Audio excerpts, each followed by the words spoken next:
I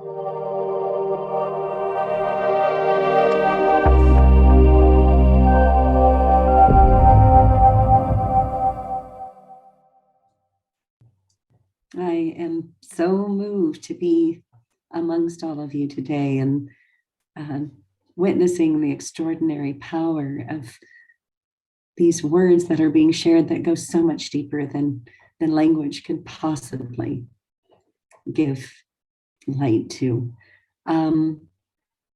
Today has been an extraordinary day. I started out today, Emanuel and I started out attending our board meeting for Greenheart, which was just such a great reminder. Greenheart has facilitated the experiences of over 160,000 participants from 85 countries around the world, young people from all over the planet. And as one of the members of our board is a retired ambassador who worked, Ian Kelly, who worked closely with Hillary Clinton and the Secretary of State.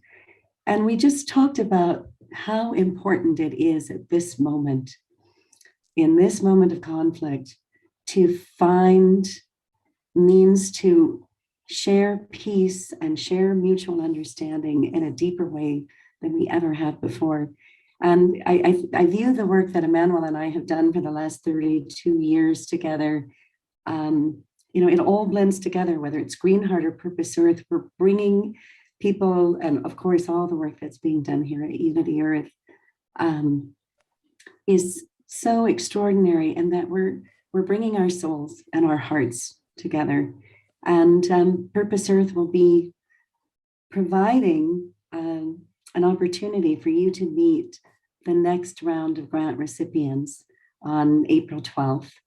I think it will be about 5 p.m. Eastern.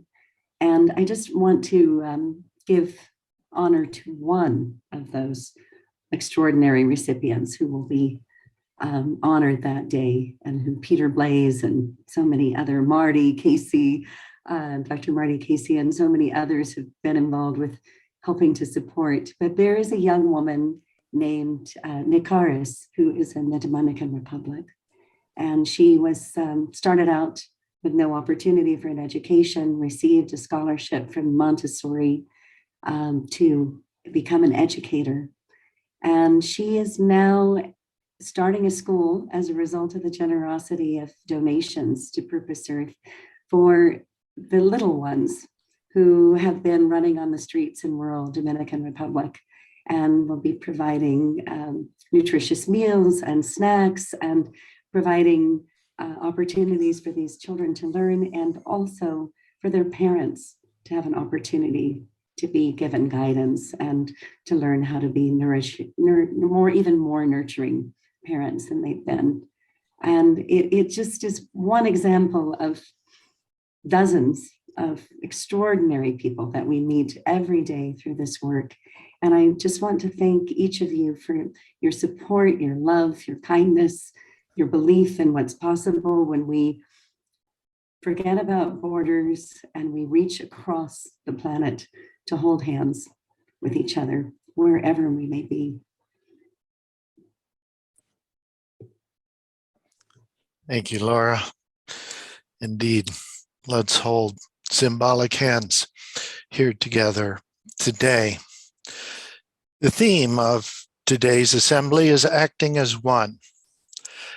And when we hear about all the extraordinary events happening lately these days, just amazing. Yesterday, the pro-social comments, the spirit of aloha with Audrey Kitagawa, Irvin Laszlo's Upshift Festival, so many things. I had to watch half of them on recordings because everything was happening at once. And indeed it is all happening at once, all of a sudden. It's incredible. The time has come. The moment is here. Truly, we are acting as one. And let's look into that a little bit. Going back from a historical perspective, I was reading an Irvin Laszlo white paper the other day that said the human genome has not changed in over 200,000 years. our genes, our DNA, all of the stuff that scientifically makes us tick is the same today as it was 200,000 years ago. But yet we are different. So it wasn't our genes. It was our consciousness. We grew from grunting, humble hunters and gatherers around the campfire to being around this new fire today. A quote been going around a lot lately from Teilhard de Chardin is that someday we shall harness the energies of love, and then for a second time in the history of the world, humanity will have discovered fire. And so here we are around this new campfire, holding those hands, acting as one, bringing all of these movements together in what many of us are now calling the holo movement, a word coined by physicist David Bohm, which really describes the flow, as Jonathan Granoff described, from God and the divine essence to human and back again, the constant cosmic flux of the spirit in us all. It comes from that divine source. It manifests in our individual beings. Then we go back for energy and we stay with the holo movement flow. And it's kind of a pun too, isn't it?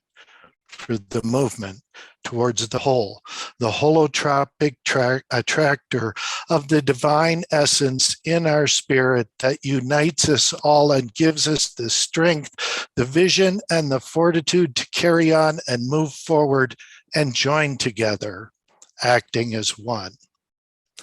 But you know, the encouraging thing is it's not just us. It's not just this group or the groups yesterday so beautifully spoken. It's spreading everywhere. You know, at Purpose Earth, we're looking into new sponsors, perhaps some corporate sponsors. One possibility that arose was Accenture, consulting an accounting firm. So we're looking into them. Do they in any way perhaps share our spirit? And on their descriptive video, we found words like, can the individual keep shining without eclipsing the collective? Accenture video.